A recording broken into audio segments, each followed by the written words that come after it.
Good morning, ladies and gentlemen. My name is Deborah Uber, the Education Coordinator for the Embryo Adoption Awareness Center. We're so happy to have you all here today and excited to bring you our newest webinar, The Impact of Male Infertility. Before we get started, I want to do a little bit of housekeeping. During the presentation, all participants will be in a listen-only mode.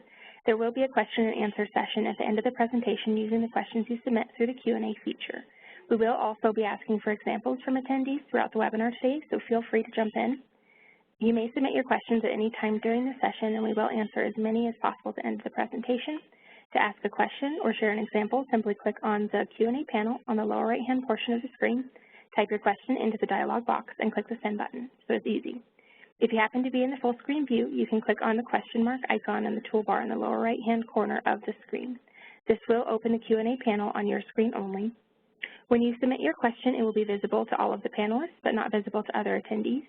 We expect the presentation to last around 40 minutes with 15 minutes for Q&A, and we will be distributing a copy of today's presentation and a list of answers to any questions you submit today during the webinar.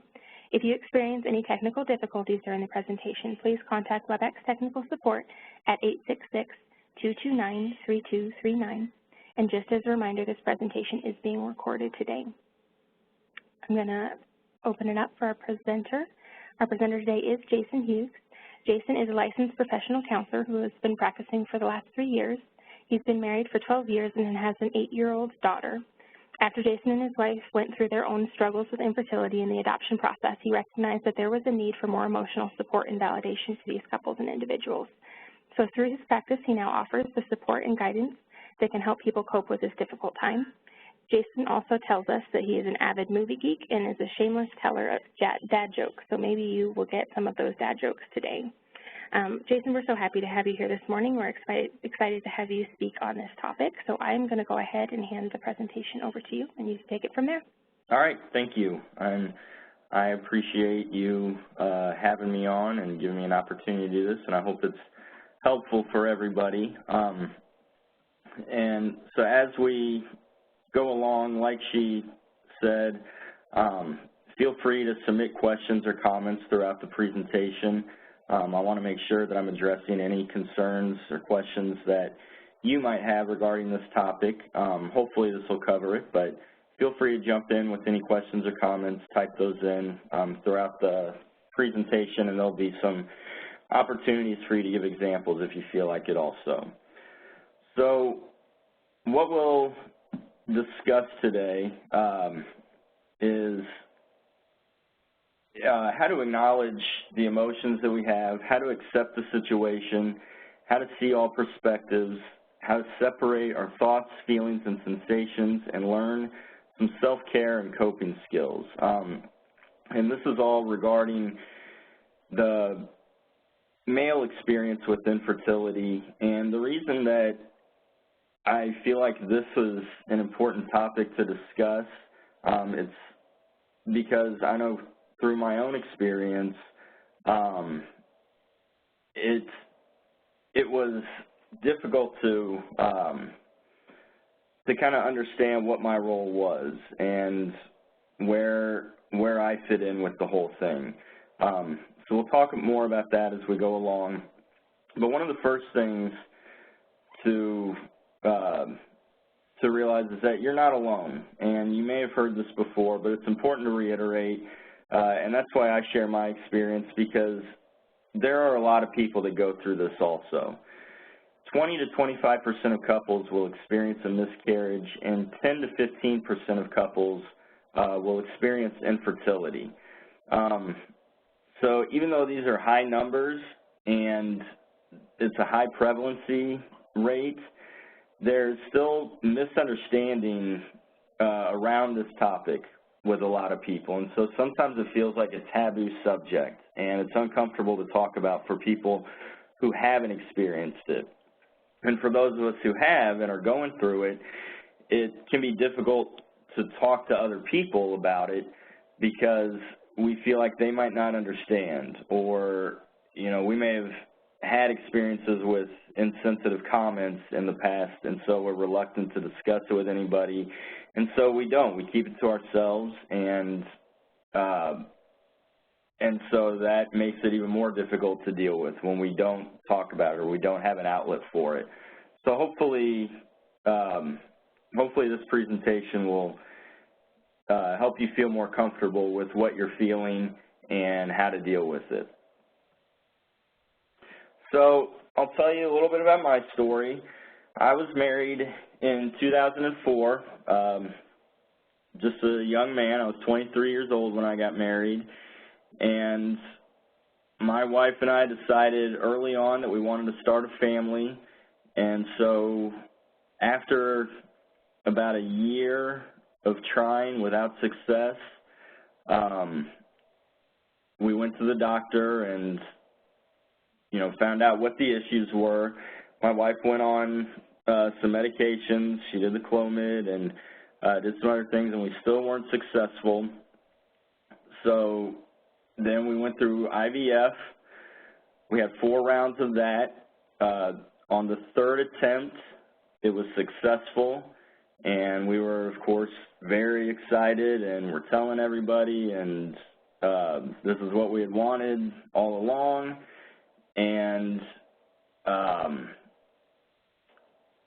we miscarried. We lost the baby, which was extremely difficult, because it's difficult for anybody who suffers a miscarriage. For us, it felt like that was our chance, and so it was really difficult. And fortunately, after that, we decided to adopt, and we ended up with our daughter, and she's 8 years old now. She's great. We love our family. We love her. So we're really excited with her, but it was a struggle to get there. It was a struggle to become parents. But we're here now, and I'm excited to share this with all of you. So going back to the topic of why talk specifically about men with this.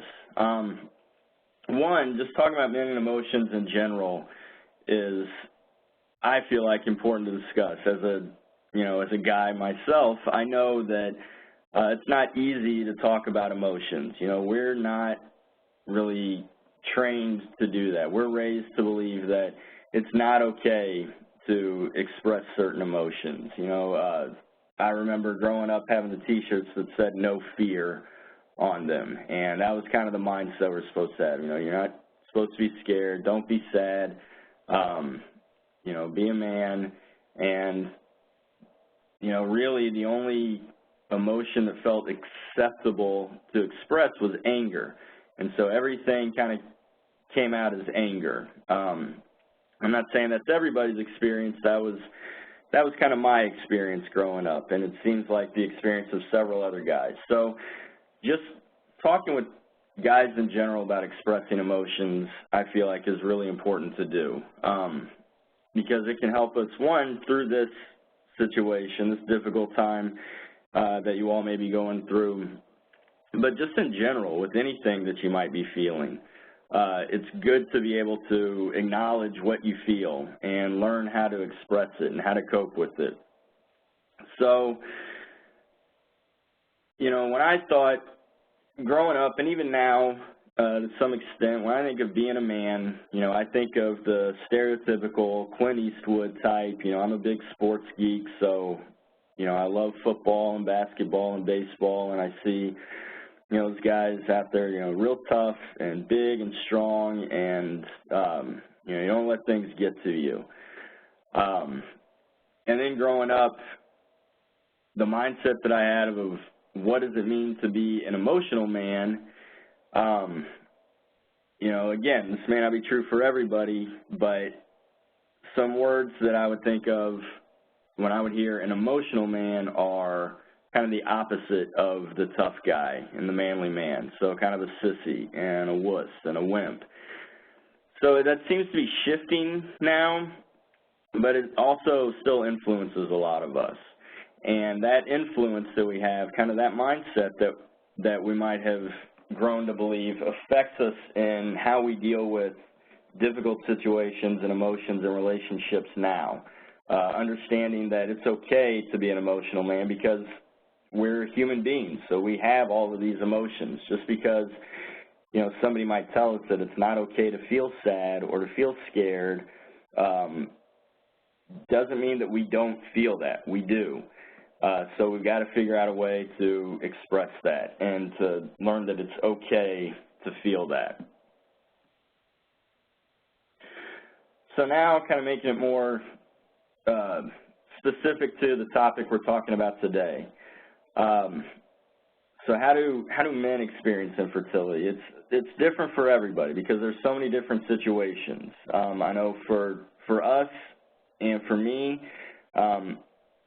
you know, it was my wife that had the issue, so I was more of a support for her, but it also affected me because this was, you know, my family too, and my future family, and that was at risk, and we were in this together. Sometimes it's, of course, the man who has the infertility issues, and it's him that's experiencing it, and so then that's a whole different mindset, you know, kind of going through the emotions and the thought process of what does this mean for me, and you know, how does this affect my relationship? So the way that men experience it is different given the situation, but there are some general similarities. One, it's different from our partners, and it's just as important. So again, for me, the experience was different from what she was going through because she was also experiencing a lot of physical aspects of this. You know, it was her that was going through all of the physical trials and tribulations that went along with it. And so, you know, I didn't go through that part.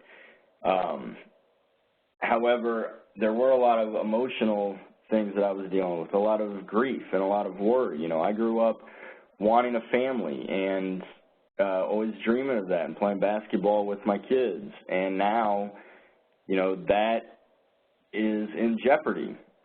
And, you know, I'm worried that that won't happen.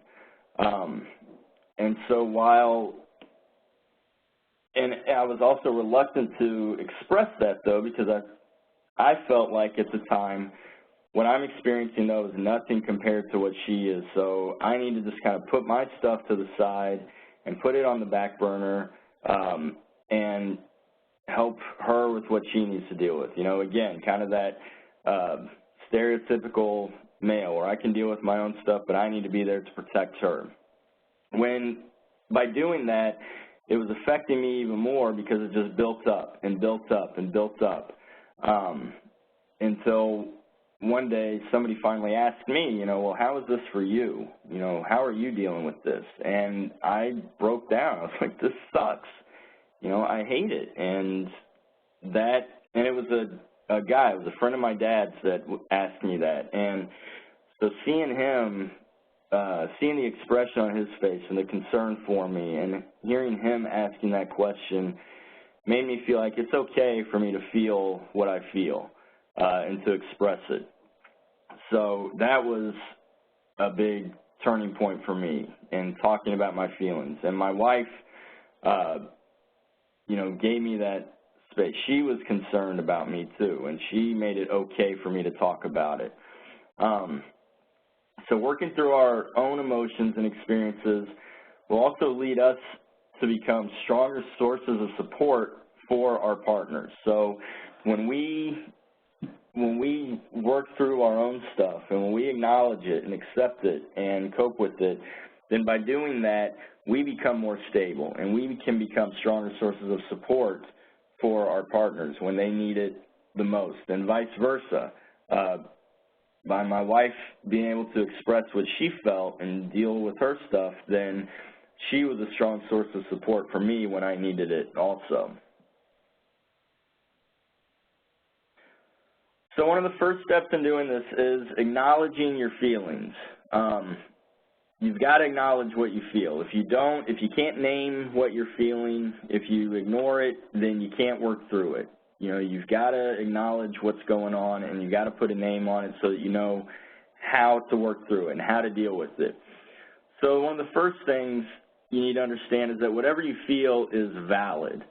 Whatever you feel is real. So when I say that it's valid, it's valid because you feel it. If you feel it, then it's real. It doesn't matter what other people might tell you. Other people might say, you know, you shouldn't feel this way, or you should feel this, or you might even tell yourself that. But if you feel it, then it's a real feeling. It's really there. It's true. So that makes it valid. So just acknowledging that you feel that way is a good first step, because you can't move forward until you acknowledge the truth, until you acknowledge what you feel. And an example would be spraining your ankle. So if I sprain my ankle, I grew up playing basketball, so I sprained my ankles several times, and it hurts. And there were times when I pretended like it didn't happen because I wanted to stay on the court.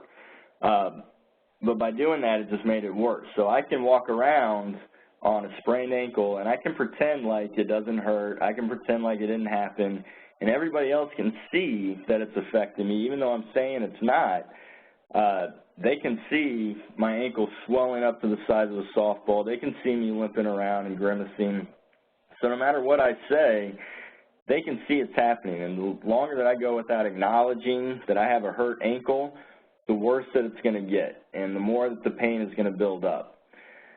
On the flip side of that, the sooner that I accept that my ankle hurts and that it's sprained and it's swelling up, the sooner that I can take steps to make it better. The sooner that I can do things like elevate it and put ice on it and do what I need to get through the pain.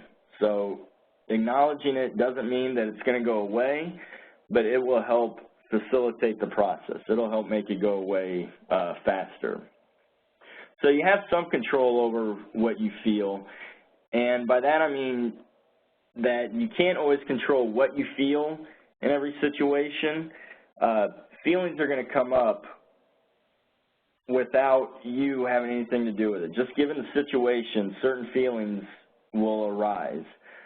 So you don't have control over what you feel all the time. What you do have control over is how you work through it and how you experience it.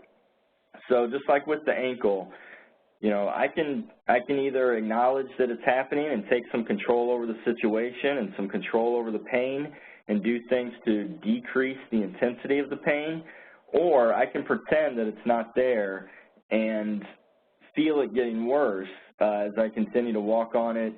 It's the same thing with our emotions. So the sooner that I acknowledge that I'm sad, I'm hurt, I'm upset, then I can do things, then I have some control over it. I can do things to decrease the intensity of it until it fades on its own, or I can keep pretending like I don't feel that and let it build up and build up and build up until it just overflows and it explodes in an angry outburst or uncontrollable crying or whatever it might be.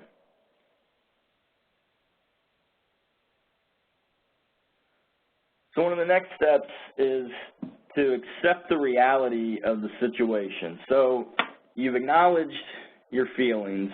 You've realized that they're valid. You know, you really feel this. So now it's accepting the reality of the situation.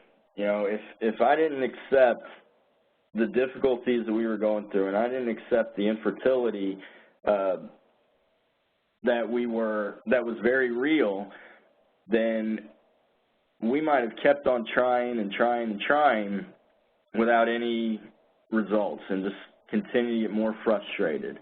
And then same thing with my feelings. If I didn't acknowledge and accept, you know, what I felt, then I couldn't work through it in order to help the process go even more smooth. So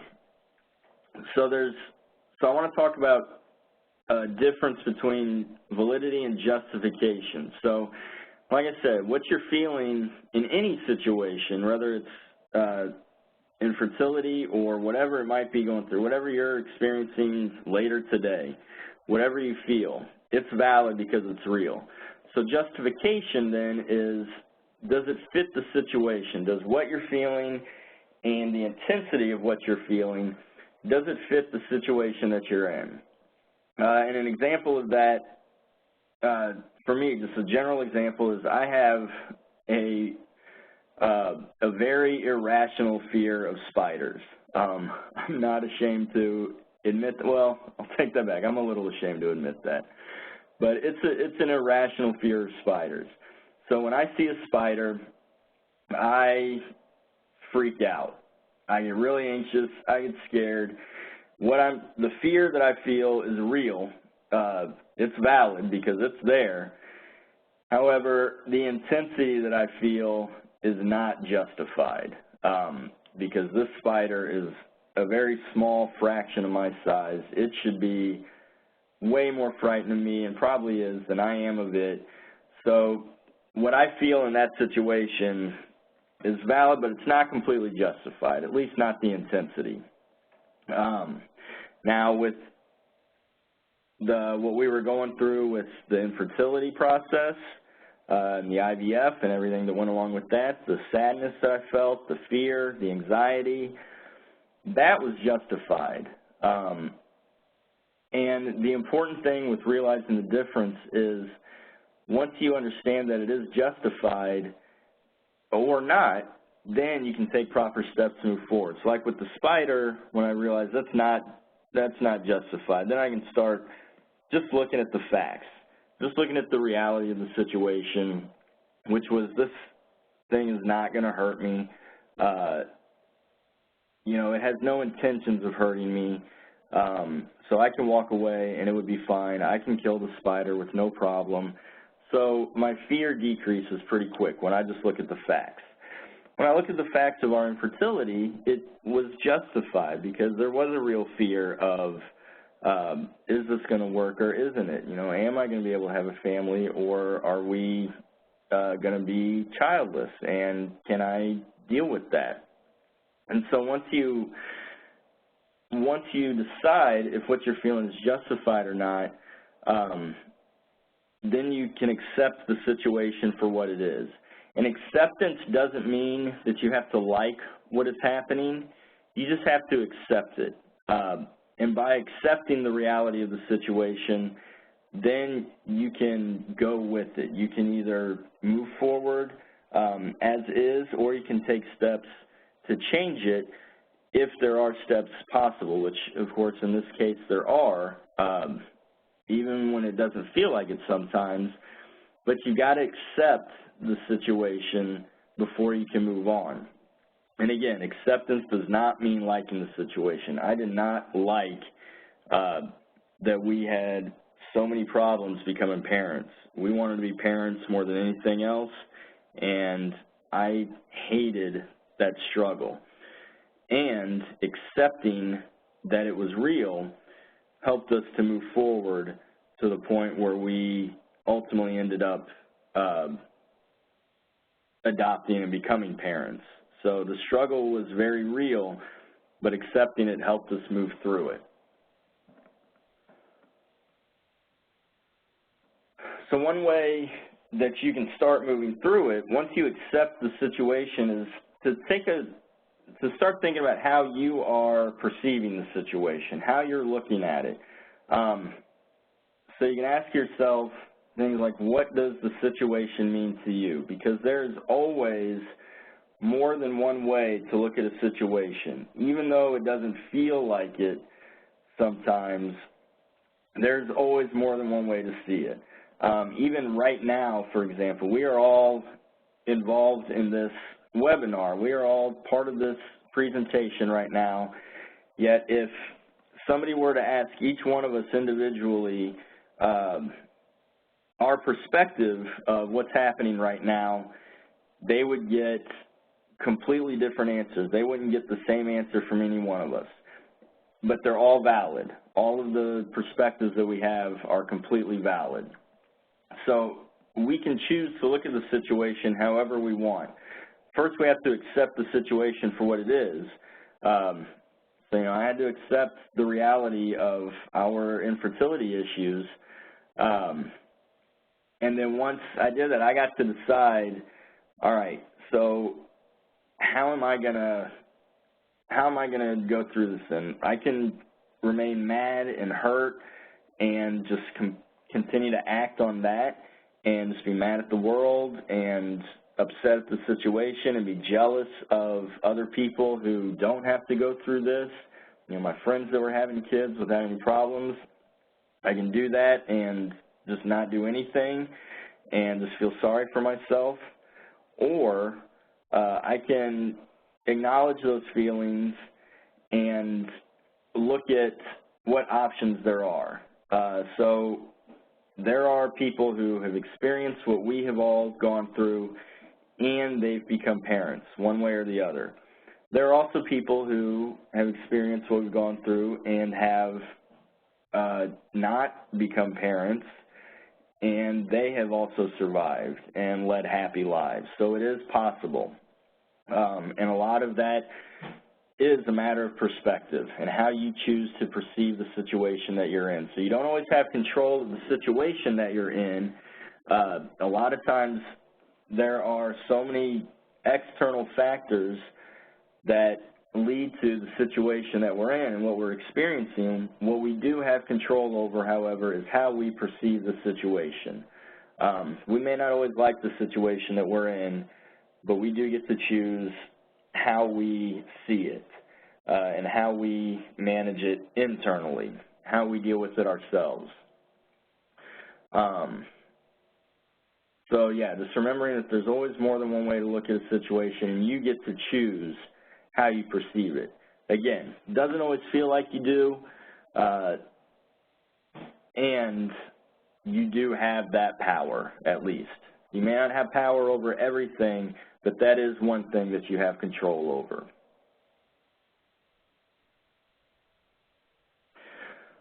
So we've talked a lot about the emotions that you might feel through all of this, and it can be easy to just act on those emotions, to tie everything together. So the thoughts, feelings, and sensations, I feel this way or I have this thought, so I have to act this way. I've got to act on the feeling. Whenever I'm angry, I do this. Whenever I'm sad, I do that. So it's also helpful to realize that thoughts, feelings, and sensations, while they influence one another, they're also separate from each other. So just noticing what you feel, like we talked about earlier, acknowledging those feelings that you have. You do the same thing for thoughts and sensations also. So, take a look at what the thoughts that you have and the sensations that you have, what you feel. Like, I know when I get anxious, my stomach gets upset. And when I get mad, I feel my body heating up, and my face becomes red. When I become sad, my body feels heavy. When I'm happy, I feel lighter, more energetic. So noticing those sensations can be helpful in understanding what you're feeling in any given situation. Because sometimes when you think you might be angry, because again, going back to the beginning, when it seems like for guys, sometimes anger is the only acceptable emotion to express for us. We might think that we're angry, but if we pay attention to some of the bodily sensations that we might be having and some of the thoughts that we're experiencing, we might realize that it's not so much anger as it is sadness or fear that we're experiencing. And so once we can figure out what it is that we're feeling, then we can start moving forward and moving through it. And then you want to pay attention to the thoughts that you have, because sometimes when the feelings that we have, when we get angry or we get sad or whatever we might be feeling, they can then lead to certain urges that might not be effective. Like if I'm driving on the highway and somebody cuts me off, I'm probably going to get angry, at least irritated, and I'm going to feel like I'm going to have the thought of I want to, pull this person over and give them a piece of my mind. So that urge that I have, I don't have to act on that. Just because I have this feeling doesn't mean that I have to act on that urge, because that probably wouldn't be very effective. So instead, I can decide what would be most effective right now for me. And it's probably just staying in the car, going along, and just letting it go. That's more effective than pulling the guy over and probably end up getting hurt myself. So with this situation, I know I had several different thoughts, and if I had acted on all of them, then we wouldn't have gotten anywhere. I had the urge at times to give up, and if I had done that, we wouldn't have the daughter that we have today. I had the urge to just keep trying everything, and that wouldn't have been fair to my wife and probably would have hurt our relationship. So the feelings that I had were valid. I wanted to make sure that I just separated, though, the feeling, the thought, and the sensation. So acknowledge that I have this feeling, notice the feeling, notice the thought that I had, and then decide, well, what's going to be the most effective option? Because then, again, it goes back to looking at the situation and perceiving it. So this is a thought I have. Is this the most effective action, or are there other ways to look at this and other ways to handle it? So sometimes you want to act opposite to the urges that you have. I have the urge to pull the guy off the side of the road and, tell him that he needs to slow down, be careful, and watch for other people. But I'm going to act opposite to that because that's not going to be very effective. If we had given up when we felt like giving up, the opposite of that is to keep going, and ultimately we became parents. So when you feel those urges, again, when you notice those urges, you also want to notice what you're feeling, and are the urges justified, or the feelings justified? And sometimes the feeling might be justified, but the urge or the thought that you have isn't for the situation. It's not effective. So you want to figure out what's the best mode of action.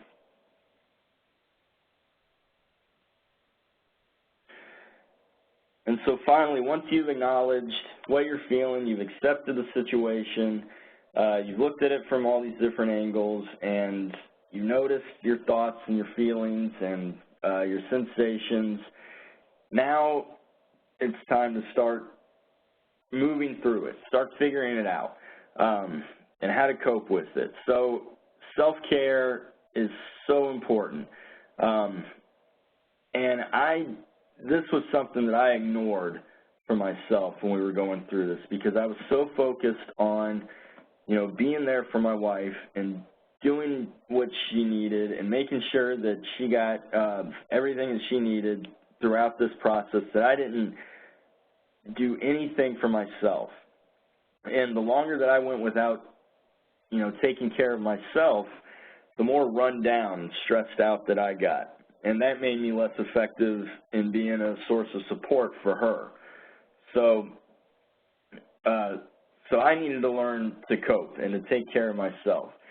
And when I talk about coping, when I talk about it, coping doesn't mean getting rid of the emotions and getting rid of what you're feeling. Instead, it's about decreasing the intensity of the emotions in order to get through the moment. So whatever we feel, there's some intensity that we feel it, and you can measure it on an imaginary scale from 0 to 10. So, like if the anxiety that I'm feeling is at like a 9 on that scale of 0 to 10, then coping is about getting it down to a level that's tolerable. So it's not about getting rid of it. It's about getting to a point where I can work through what I need to. What can I do to get it from like a 9 to an 8, or even an 8.5, and just realizing and accepting that even a little change is still change and it's still progress. and because it'll fade on its own. The feelings that you have will fade on their own, but you can do things to help facilitate that and to help decrease it even faster. And so I know we're starting to get a little low on time, so I'll kind of rush through some of these other things and give you all some an opportunity here soon to ask questions and make comments if you have any regarding any of this, because I want to make sure that that I address that for all of you also. And in doing that, you can give some examples of how you use self-care. So one thing for me, whenever I noticed that I was feeling really stressed or scared or angry and it was getting really intense, I would go out in my driveway and shoot baskets. So I would play basketball. Because doing that would take my mind off of it, at least for a little bit, and I could take a little break from everything that we were going through. And, you know, after 10, 20 minutes, I could go back and feel better. So the anxiety, the stress, the fear, it didn't go away, but it made it easier for me to handle just by shooting baskets. So that's something that worked for me. And you all have your own things that you like to do, your own ways of coping and decreasing the intensity of whatever you feel, things that have worked for you in the past. So again, not about getting rid of what you're feeling, but just about making it easier to deal with. So if you'd like, you can submit some examples here, or just think about them for yourself. Just think about things that have worked for you in the past and how it might work for you now. So another important thing, you want to make sure that you tend to the relationship, because, again, sometimes you feel like you're alone in going through this, and so sometimes you feel like your partner is the only support system that you have. And so it's important to tend to that relationship, because if you don't have that, then it makes it really hard to cope with all of this, and it gives you another thing to stress about. So ways to tend to the relationship are a lot of the same things that I've suggested earlier that you do for yourself. So you want to acknowledge how she feels. So you want to be empathetic to her. What does the situation mean to her? Because, again, there's different ways to look at the situation. So just because you see it your way doesn't mean that that's how she sees it. And it doesn't do any good to get frustrated if she doesn't see it your way. What's helpful is to, even if you might not understand why she feels how she feels, you can still understand that she does feel how she feels. And just having that empathy can really help the relationship and help with the coping process. So you want to accept her reality. And again, same thing with the perception and the thoughts, feelings, and sensations that she has.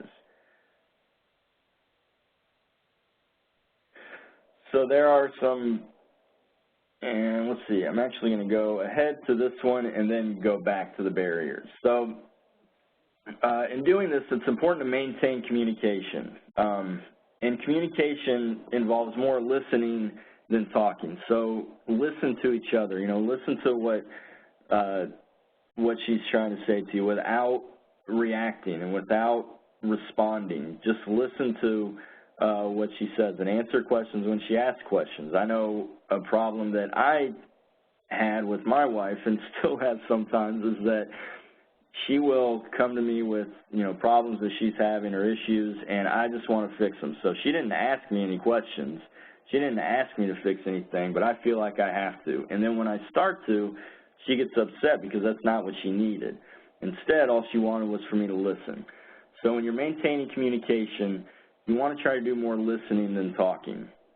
You want to do things together as a couple, and things that probably don't involve kids. If kids are going to be a trigger for you, if seeing families are going to make you upset, then do things that don't involve kids. And you want to allow yourself space to grieve for both of you. And it can be hard to do, but if you think of it as a practice and something that you that you do a little each time. You'll get better each time, and sometimes it'll be harder than others. But if you look at it as a practice, then instead of an absolute, then it might make it easier. So if it's harder to deal with the grief one day, then that's okay. You just practice again at another time. But you want to allow yourself and your partner that space to grieve. So some barriers that can come with coping is minimizing her feelings. So, I talked about accepting her reality and listening to her and listening to her perspective. When you're telling her, that, oh, don't worry about it, everything will be okay, I'm not worried about it, then that's not helpful, because then you're invalidating what she's feeling. She's trying to tell you what this is like for her, and even though you might be well-meaning and telling her things that, just trying to help, like, don't worry about it, it'll be okay, then that just makes what she's feeling even more intense because she's trying to tell you what she feels. She's trying to cope with it.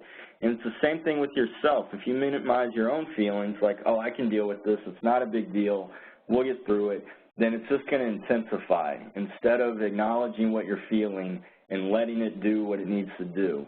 And outside influences can be barriers. So family, friends, media, society, they all tell you things about how they think you should feel or what the situation is like, which makes you question what you really are feeling.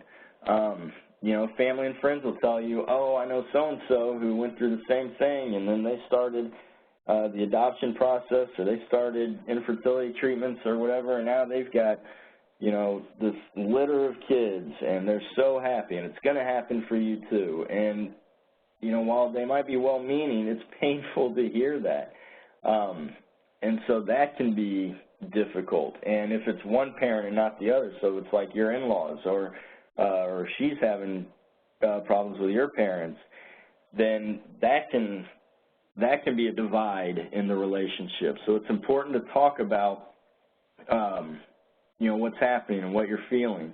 And then, of course, the media and society, again, there are all these stories about people who adopt and then a month later they're pregnant with twins. Well, that happens sometimes, but it's like 1% of the time that actually happens. So, that can be harmful and hurtful, seeing all these different stories. And so talking about what you feel is really important. And if you don't talk about it, then, again, that can be a big barrier in coping in your relationship.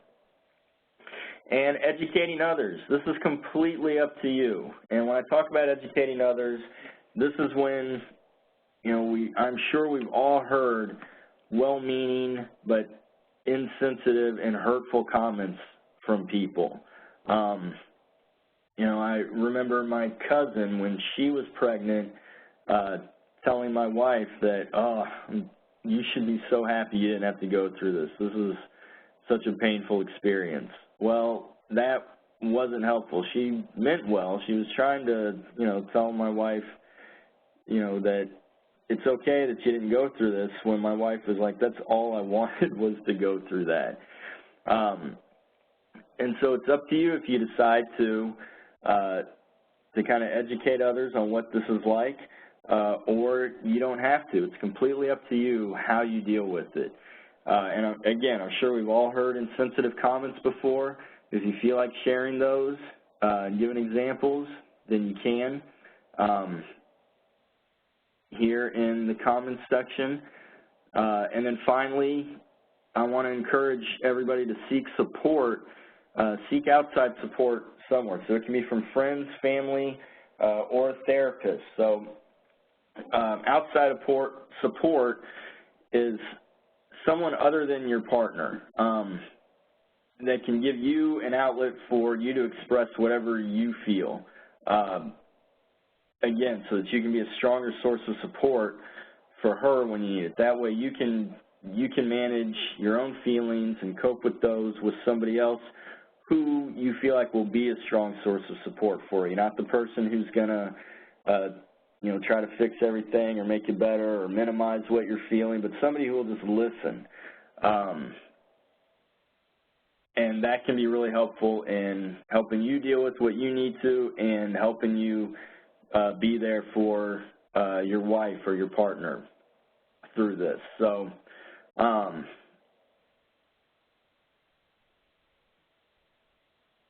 right, so just in conclusion, remember you're not alone, even though it might feel like it sometimes. There are other people who have experienced this or who can be a source of support for you and just listen to you as you were talking about what you're feeling.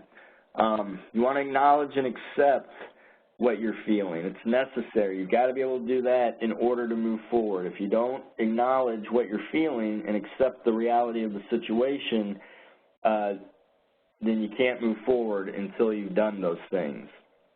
Make sure that you do what you need for yourself. Do things that you like. You know, talk to somebody when you need to, but do things to take care of yourself. You know, it makes me think of whenever you fly on an airplane, and, you know, some of you might have heard this analogy before, but before you take off, when the flight attendants are going through their pre-flight instructions, you know, they always say in the event of, or if we are to lose cabin pressure, you know, oxygen mask will fall from the ceiling, and if you are traveling with small children, be sure to secure your mask first before you tend to them. And the reason for that is you got to take care of yourself, because if you don't, you know, if I can't breathe, then I'm no good to my kids. So I've got to take care of myself first so that I can be most effective in being there for them. So take care of yourself. Make sure you tend to the relationship, because this can be a very emotionally draining time, and it can be trying, and it will test your relationship. So tend to it. Do things to take care of the relationship, because you'll need it now more than ever. And remember, it's up to you if you want to talk about it with other people and what it's like, or if you just kind of want to sidestep it and just be by yourselves. But if you want to educate others, it's okay to let other people know what you feel and what this is like for you. Because the more that other people know about it, the less insensitive comments that they might make in the future to other people who are going through this. So if you have any questions or comments, then feel free to submit them, and I'll be happy to answer and talk about what I can. Yeah, thank you so much, Jason. I will go ahead and jump in and just give some opportunity. It looks like we have a couple questions coming in already. So I have the instructions here if you have any questions you'd like to submit for Jason to be able to answer. And then while you are working on that, I want to let you know about some upcoming webinars that we have coming. We have next month a great new webinar that will be just fantastic, especially for fertility clinics that are possibly going to be joining. Embryo donor eligibility, what does the FDA have to say? So this one is a little bit more geared towards doctors, but we have somebody from the FDA coming in to talk about the details behind embryo donation and what is needed for that process.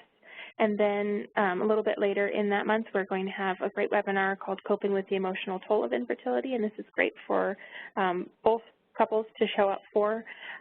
We have a great presenter she shared just last month as well that's going to be going through just how infertility can impact, just like Jason was talking about, your life in every area, and how to kind of cope with that emotional toll. So she'll have some great tips as well. And then we'd always recommend that if you'd like to, go ahead and check out our magazine, Pathway to Family. We have the link there on the side, on the right-hand side, if you'd like to look that out. So it's a great resource. The magazine, you can view it either online or you can ask for a copy. So let me switch over to questions. I have one. We want to adopt. We went through IVF to see if that was the path, but it was unsuccessful. Were we wrong for seeking that route out? Was seeking closure to that answer a valid feeling and thought? Yeah, it was completely valid. You're not wrong for seeking that out. It might feel like it right now, if you are still going through the adoption process or still going through IVF and it hasn't been successful, then it's easy to feel like it might be wrong because it wasn't successful. But if it's a question that you had and something that you wanted to find out, then you weren't wrong for trying it. You know, that's similar to what we went through. You know, our ultimate goal was to become parents, and we felt like we wanted a biological child of our own. So we wanted to try that route first. And so I don't, at least for me, and it might be different for you. You know, my experience is different from yours, and yours is different from mine and from everybody else's. Again, it's a matter of perception. But I don't regret going through IVF. You know, I don't know if right now, if we hadn't, you know, because our adoption was successful, maybe I would be okay if we hadn't gone through it, but I don't know. You know, I might have regretted. I might have wondered what if. And because we tried it and we had the resources to try it, you know, I feel like adoption was the right way for us. But at the time, it didn't feel that way. So, you know, it was important for us to try it. So if you feel like it was important for you to try, I don't think it was wrong for seeking that out. And so you will, you know, again, it's about that validation and justification. So just really think about what you're feeling and what you're thinking and decide the best route for you. And it sounds like you felt like IVF was the best route, and it hurts when it's unsuccessful. It sucks. And, you know, I wish you luck in the adoption process. But, no, I don't think you were wrong. And yeah, whatever you feel and think is completely valid. I hope that helps. Absolutely. All right, let me see if there's any other questions coming in.